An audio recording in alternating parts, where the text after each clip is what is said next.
விஜய் அவர்களை அம்பேத்கர் கூட ஒப்பிட்டு தொடர்ந்து பேசிக்கிட்டு உங்களோட கொள்கை தலைவர் எந்த தலைவரையும் இன்னைக்கு இருக்கிற யாரோடையும் ஒப்பிட்டு பேசாதீங்க.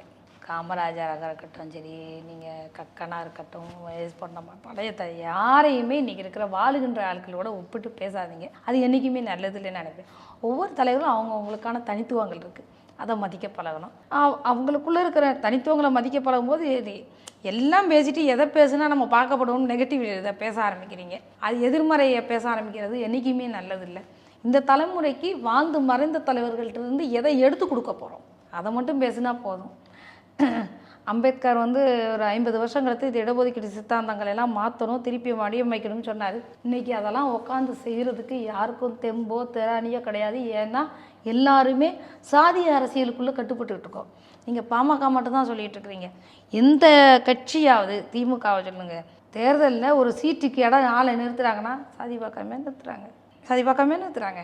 கலைஞரே யாரை பக்கத்தில் வைக்கலாம், எந்த சாதி வச்சுக்கலாம், இந்த சாதி வச்சுக்க கூடாதுங்கிறதுல தீர்மானமாக இருந்தார். எல்லாருக்கும் தெரியும், எல்லாருக்கும் தெரிஞ்ச ரகசியங்கள். அதெல்லாம் சாதி பார்க்காம இங்கே யாருமே இல்லை. எனக்கு அதில் உடன்பாடு இல்லை. இதுக்குள்ளே இருந்துக்கிட்டு தான் நம்ம இவ்வளவையும் பேச வேண்டியிருக்கு. குறைந்த விலை, நிறைந்த தரம், தங்கள் தேவைகள் அனைத்தும் ஒரே இடத்தில். ஜெயச்சந்திரன்.